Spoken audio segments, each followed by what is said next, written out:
Welcome to Strike Fighters 2 Vietnam, where we are following the campaign of Ensign Horner flying A-1 Sky Raiders off the USS Ticonderoga in support of Operation Steel Tiger. This is episode 4, our fourth mission so far in the campaign. It's now 7 September 1965, so it's only been one day since our last mission.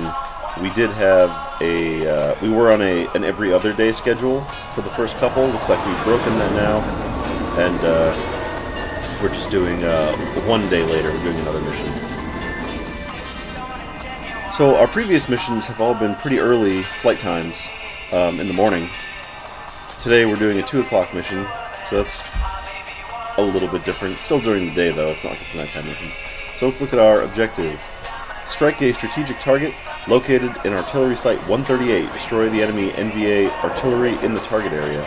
Now this is interesting. I don't think I've ever actually done this mission before, or this kind of mission. I don't think I've ever destroyed or attacked an artillery site. So I'm actually not really sure what to expect.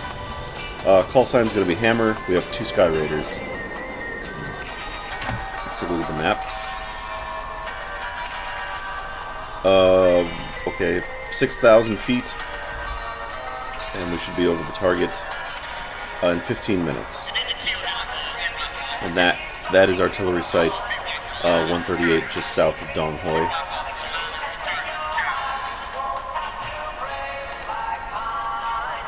Let's take a look here. There is another Sky Raider flight leaving from the Midway, going to the Xuan Bo supply depot. I'm not sure where that is.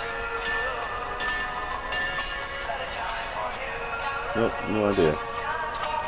So they'll be up in the air. We have 2 Crusaders. Oh, okay, these 2 Crusaders are providing Iron Hand / Wild Weasel support for us. So that's important, because that means that they are going to be going to the same target that we are, and their job is to suppress anti-aircraft fire so that we can get safely through. So this is where the timing is actually a factor. In our previous missions, we haven't had to worry about timing, but here we do. We want to make sure that we get to the target area just behind these guys. They have to get in first because they will help. They'll help us live by taking out AA infrastructure. Oh, this is interesting. The Ep4s from the Midway. They are also striking the Artillery Site 138. With 8 Ep4s. That's a lot. So yeah, I'm not sure if we have the same target or if they have a different target in the same area. That'll be interesting to see, I guess. Utah Air Base, Royal Thai Air Force Base is what it is called. It is the Royal Thai Air Force. I looked that up. But B-52s, they're down there. I did fix their textures, so they look normal now. We won't see them this mission, I guess, because they're not flying. But when we do see them, they will actually look like real airplanes, because I took care of that. The Sky Raiders. Oh.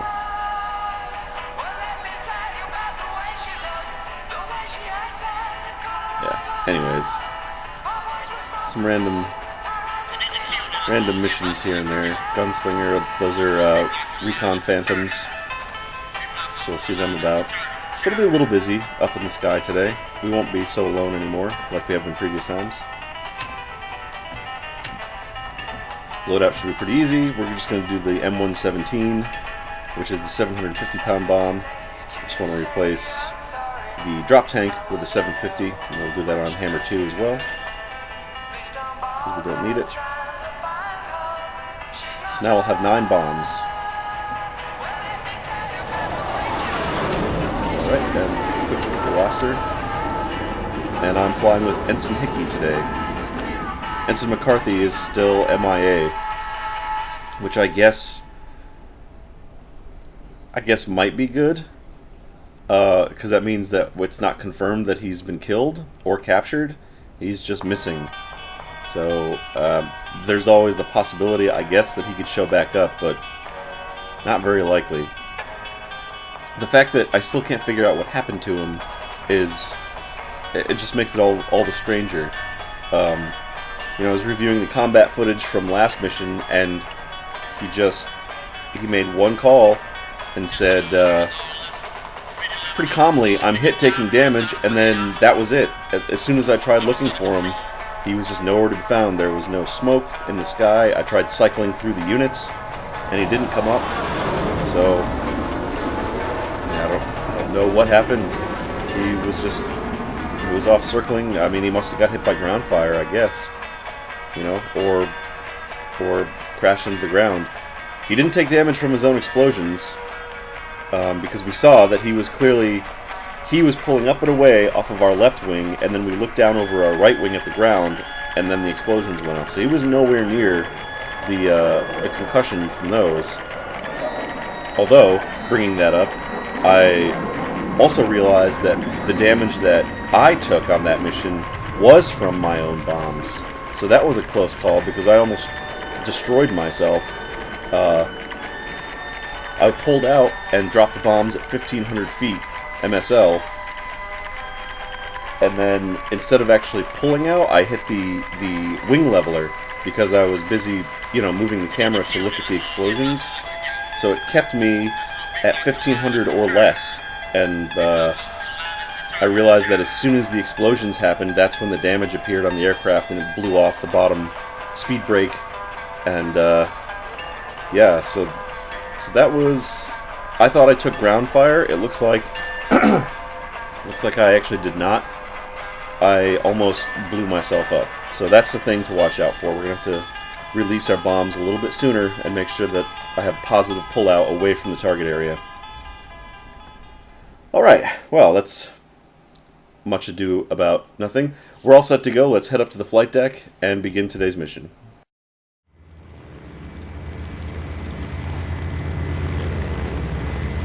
Jet blast deflectors are up.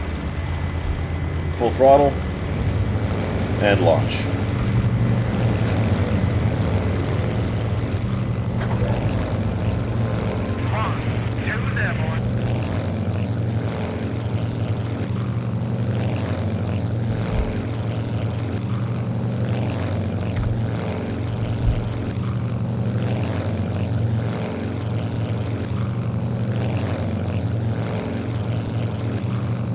And we can see it's overcast again.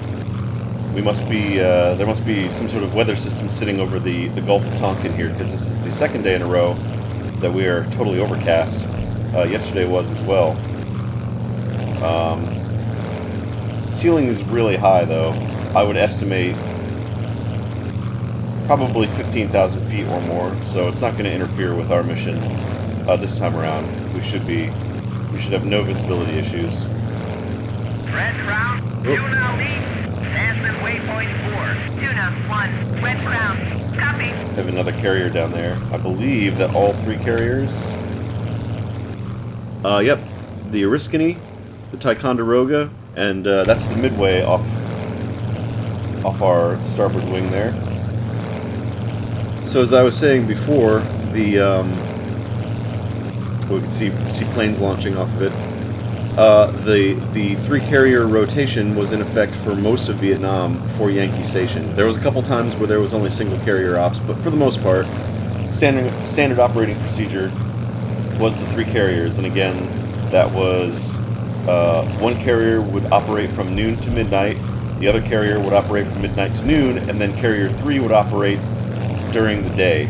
So you'd have 24-hour air coverage with an emphasis on the daylight hours, because that's when raids were most successful. So we can see now that by this mission, we have all three carriers operating, and in fact today we actually have sorties flying off all three of them. So good times. Let's get up to altitude here.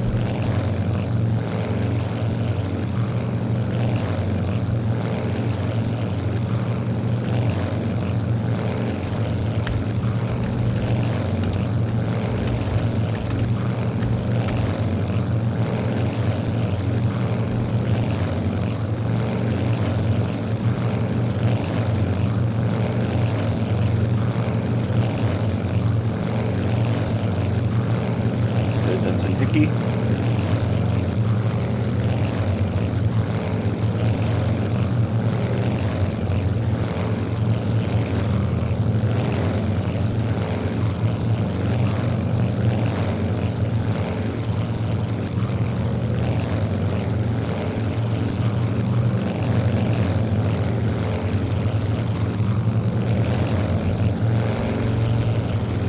Do a little time compression.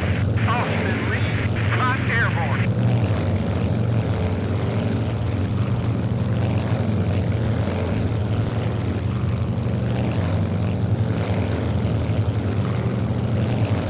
Departure, viewing, please. Climb airborne.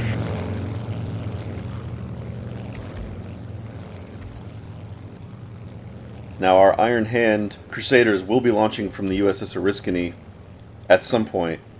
Obviously, they go a lot faster than we do, so I think their takeoff time is later. But we will be on the lookout for them. And I forget what their call sign is. It might be Gunslinger. So we'll keep an eye out for the... Oh, look, that looks like them right there. Looks like Gopher Flight. They're just appearing over the carrier now. So I think Gopher Flight is our guys. Bring our manifold pressure back.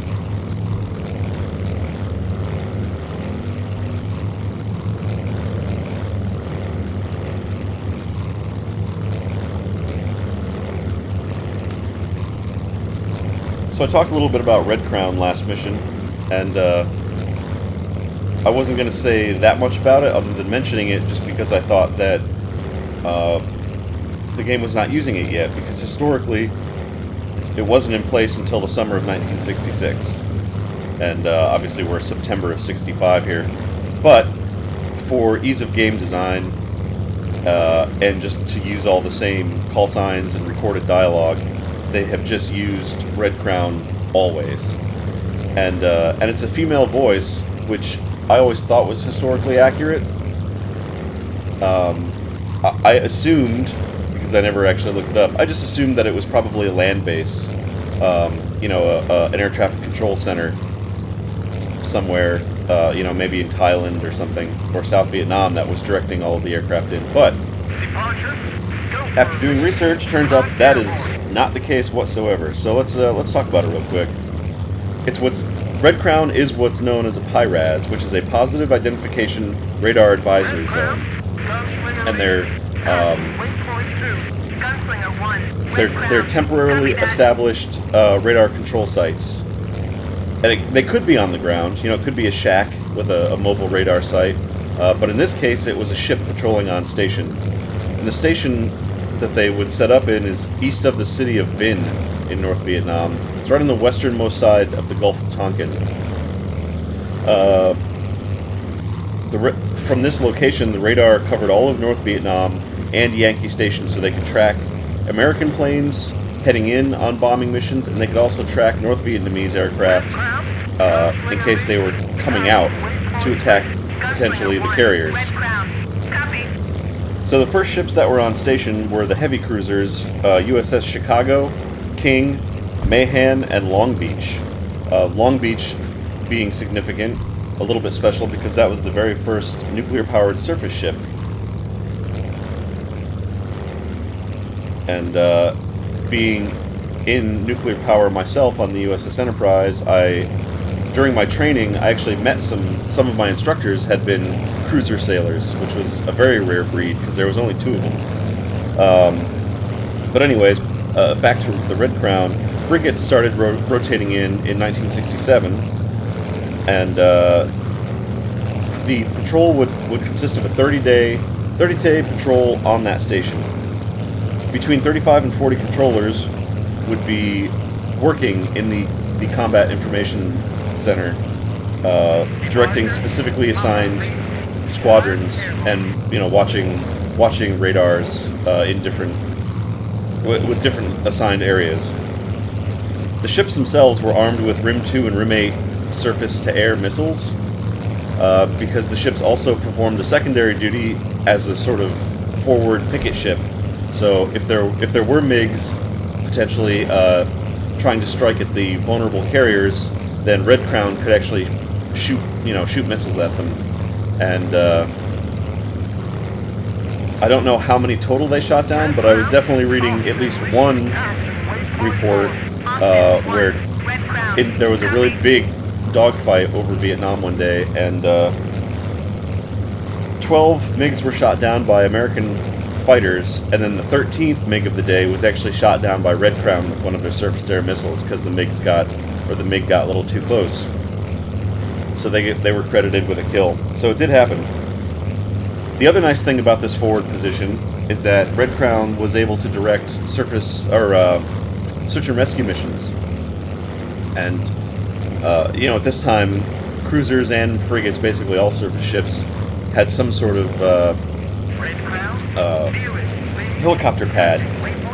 Even if it was small, they still had it, and then they had fuel on board. So what this meant was that Red Crown helicopters themselves could go out and potentially perform search and rescue, but at the same time, any other helicopters in the area, Navy, Air Force, Army, they could use Red Crown as a refueling station, or potentially, a hospital station if they had to land and get medical attention for somebody. So it was just a nice forward base that was convenient for directing the search and rescue and also receiving, any sort of medical emergencies or refueling emergencies. So it was just a nice little backup to have out in the ocean right near Vietnam.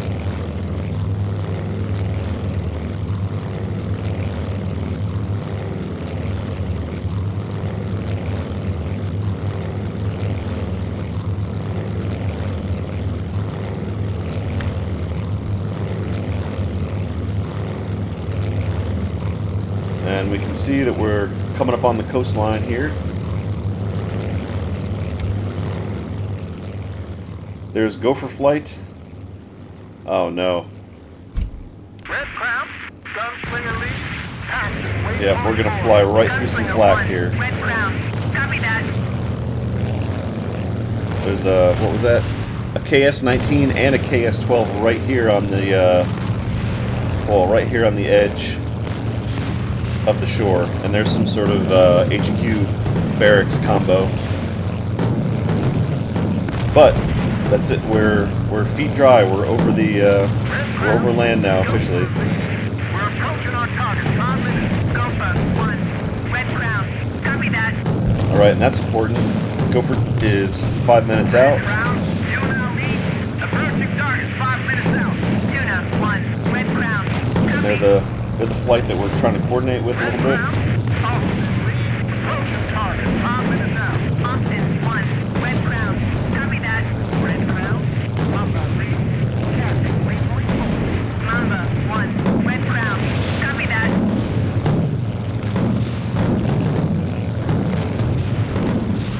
Jeez, that's a lot of flak. Whoa.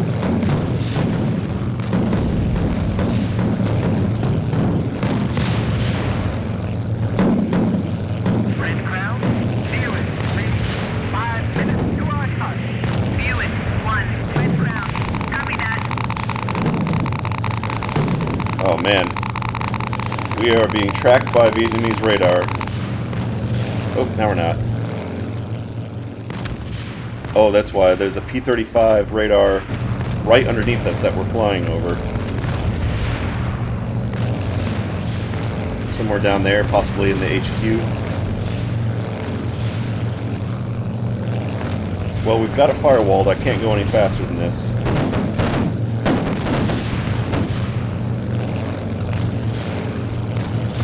Alright.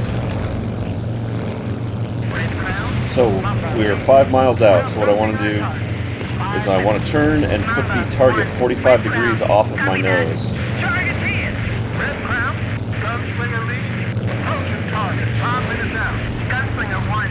Alright. So there we go, we can look at it. Somebody's down there already. Are those F-100s? Can't quite tell. Oh, you know what? No, I bet you that they are... Those are probably our Crusaders.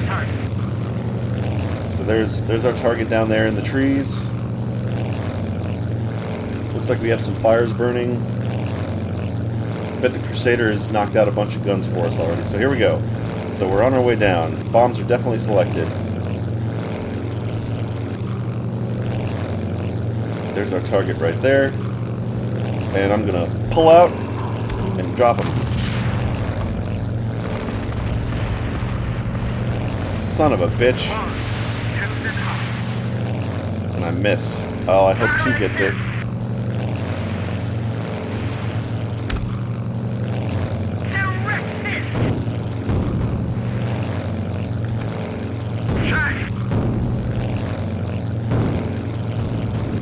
I'm not sure where 2 is.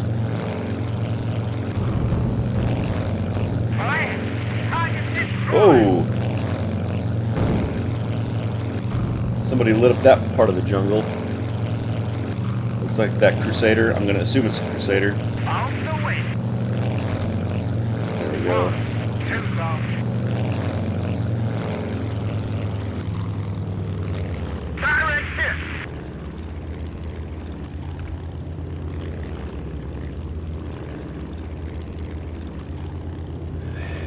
Are they?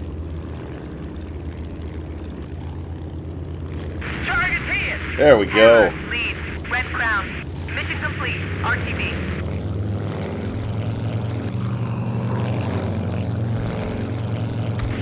Good job, Hickey. Returning to formation. Miles away.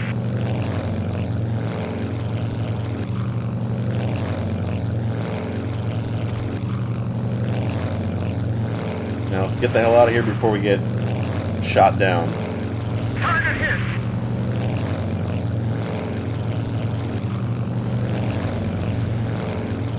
Oh!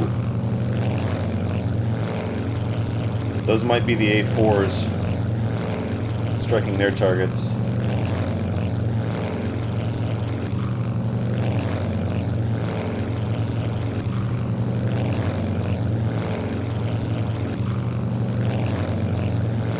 Oop, there's a Crusader right in front of us.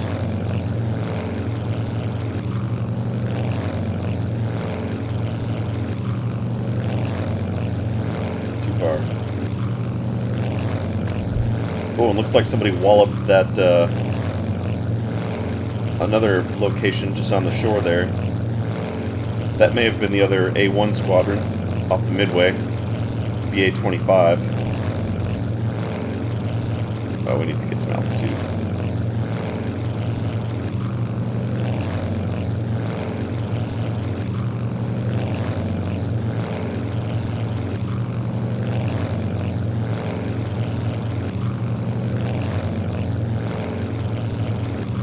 Red Crown. Gunslinger lead. Passing waypoint 7. Gunslinger Let's see, 1. wingman, Red Crown. status check. Copy. 2. Gun. No damage. Oh, good.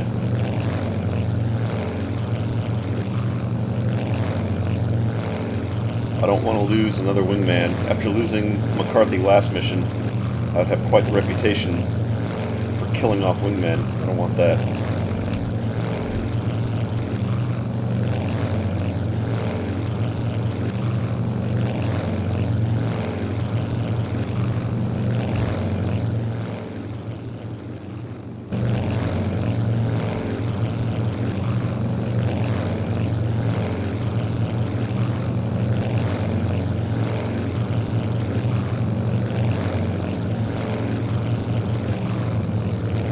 Red Crown. Buick, please. Passing waypoint 7. Buick 1. Red Crown. Copy. Red Crown. Austin lead. Passing waypoint 7. Austin 1. Red Crown. Copy that.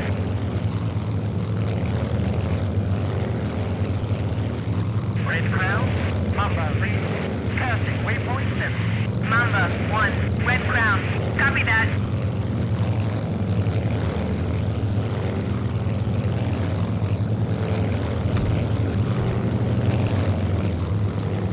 Oh, and we are feet wet, crossing over back over the ocean, leaving Vietnam.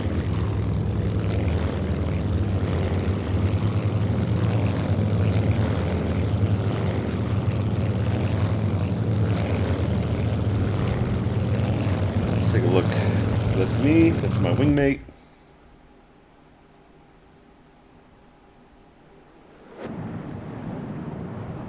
Here's those Crusaders. These are our Marine friends. What's he up to?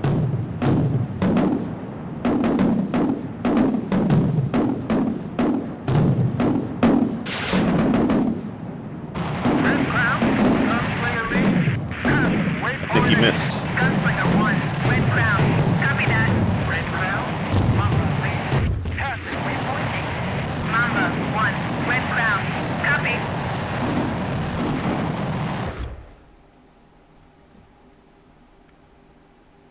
Where is this going? These are... Oh, these are the RF4s. Another Marine squadron out of Da Nang. You can see the intricate package, camera package on the front of this aircraft. That's 1, 2, 3 forward-facing cameras. 2 on the sides of the nose looking down. There's also that little triangular piece. That's 2 side-looking cameras as well. And then looking down, there's 1, 2, 3, 4 or 5 cameras looking straight down. So basically, any target that this guy overflies, there'll be a very comprehensive photo documentation of it. Lots and lots of cameras. Also, at the time, there was a camera pod that could be loaded on the underside of a regular F4. It would take the place of one of the Sparrow missiles, so it was in that that body mount on the underside of the wing root. So any aircraft could be equipped to take pictures if necessary. But at this time, there was recon versions of like basically every plane out there, and dedicated recon planes like the RA-5C for the Navy, for example. Red Crown, 2 now lead, passing waypoint 7. 2 now Oh, these are all the parked planes. I don't want to see these. Come on, I don't care. Oh, here's all the A4s.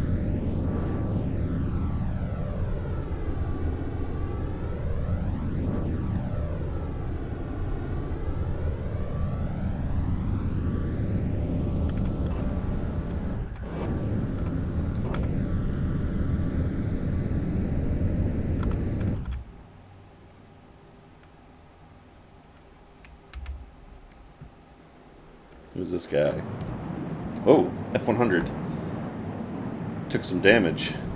But he's got no ordnance left, and it looks like maybe his rockets are expended as well.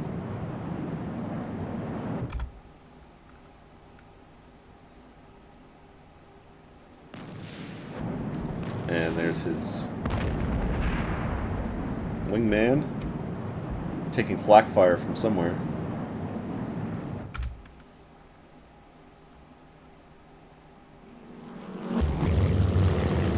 Here's VA-25. These are A-1Js off the Midway.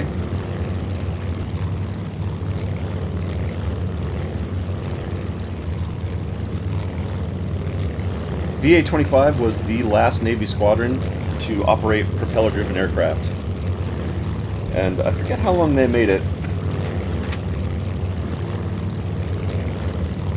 Did I write it down somewhere? I feel like I... Oh yeah, October of 1968 is when they, let's see here. VA-25, they were based out of Naval Air Station Lemoore, which is it's kind of right between LA and San Francisco. They were assigned to the Midway, which was based out of Alameda, California at the time. So VA-25, in October 68, they were the last prop-driven squadron. That's when they transitioned to A-7 Corsairs. Also, VA-25, they are the Sky Raider squadron in June of 1965. 2 A-1s were credited with shooting down a MiG-17. So that's pretty cool. They were the only prop-driven aircraft in Vietnam to shoot down a jet, as far as I know. At least the only Sky Raiders to do so. Also, VA-25. They are the squadron that launched the infamous toilet bomb the Sandy Flush Mark 1. I'm taking damage. Which is actually available in the game. I'm planning on using that for an ordnance on one of these missions.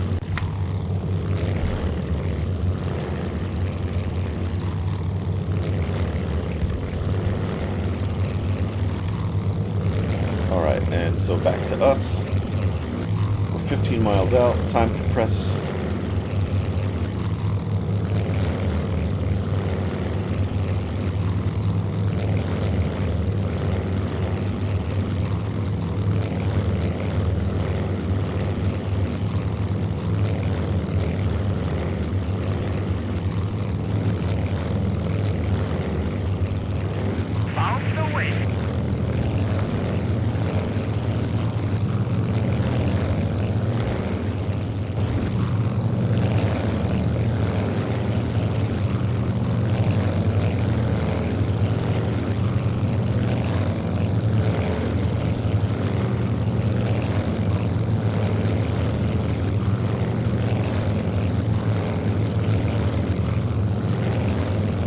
You can see by the clock that it's only 2:30. So we took off at, what was it, 2:04? Something like that. So 15 minutes out to the target and 15 minutes back. This whole mission will only have taken between 30 and 40 minutes.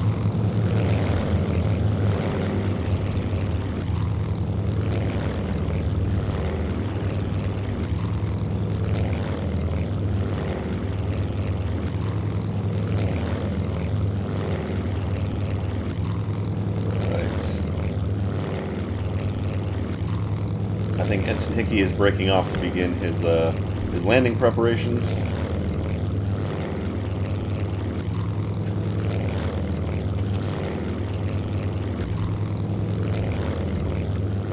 Yes, he is. He's back behind me. I'm going to drop down to 2,000 for my approach to the carrier and my military circle to land.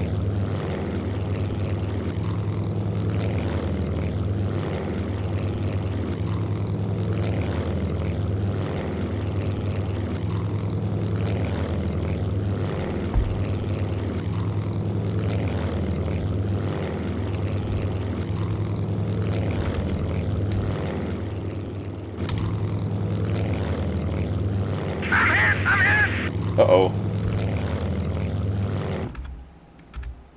I wonder who that is. I think those Crusaders are still out there.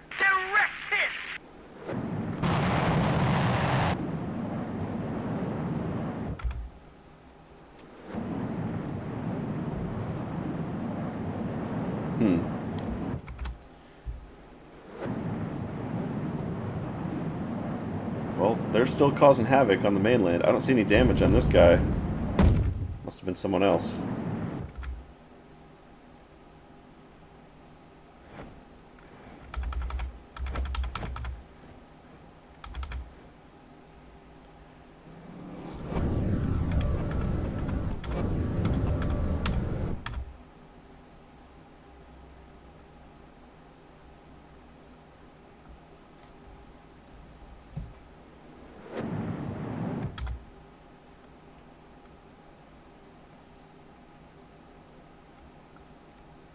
Oh, I think it was the other F1.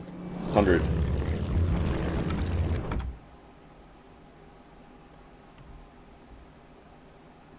Unless this is him.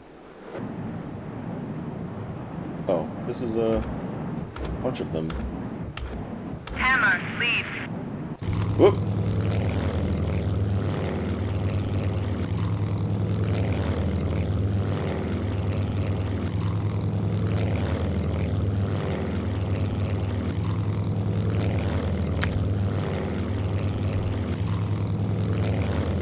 Red Crown, go for lead. Pass waypoint 7. Go for 1. Red Crown, copy that. What the heck is going on there?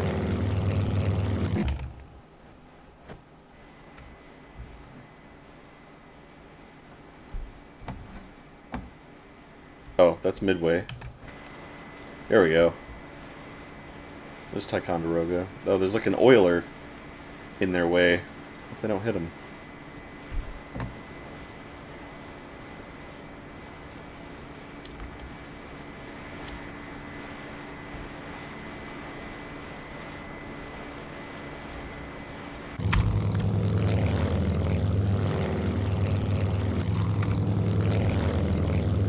Oh wait, am I looking at the wrong aircraft carrier?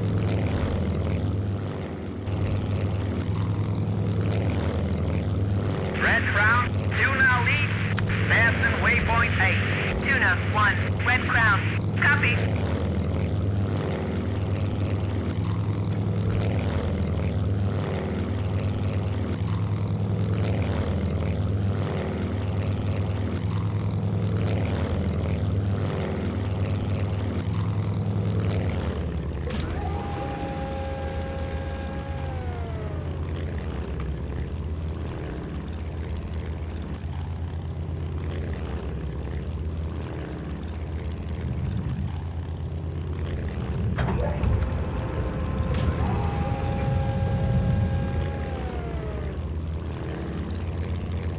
Red Crown, Gopher lead. Passing waypoint 8. Gopher 1, Red Crown. Copy that.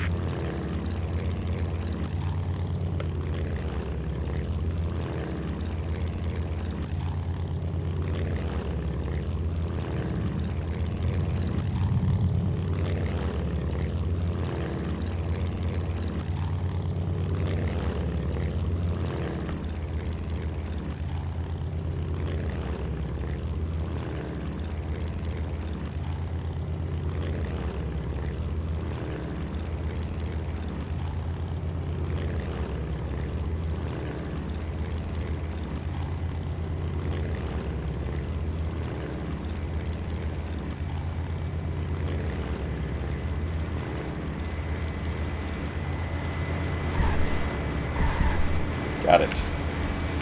Good capture. Hook is up. Flaps are up.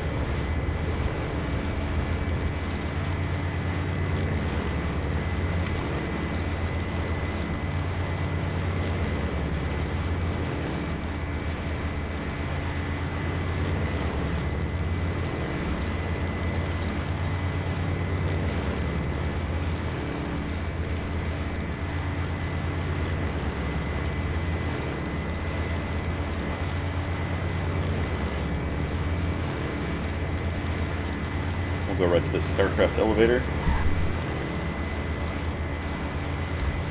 And wheel brakes.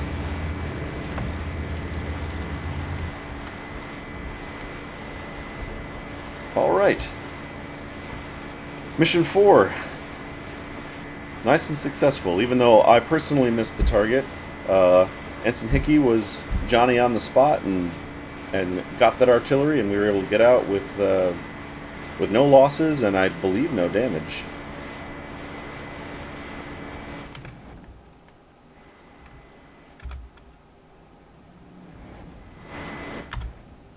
And there's Hickey now on his approach. We're not going to watch that though. Alright. Good mission. Time to get out and head to the debrief room.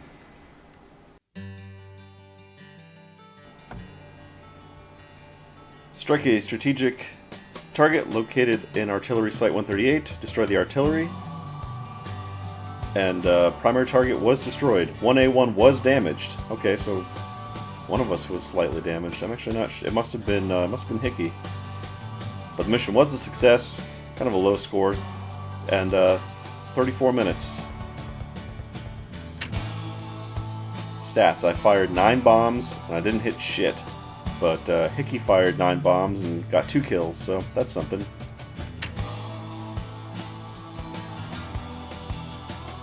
Let's see. Ooh, NVA squad fired an RPG at me, as well as 2 different machine guns. And I missed everybody.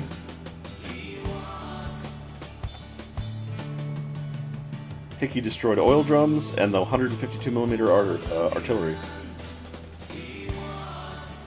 Strange. It doesn't say who was damaged.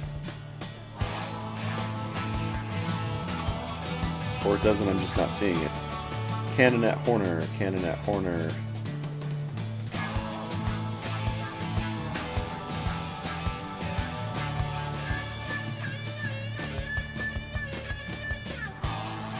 Well, I have no idea. But it was minimal damage, if anything, so we're good. So, quick update here. Ensign Devon Horner, 4 combat missions, and I have 12 kills on the ground. Hickey has 19 air-to-ground kills, and he's flown 14 missions, so good for him. And other than McCarthy, we still have a full squadron, so... Alright, not bad. I guess we'll have to see what tomorrow brings.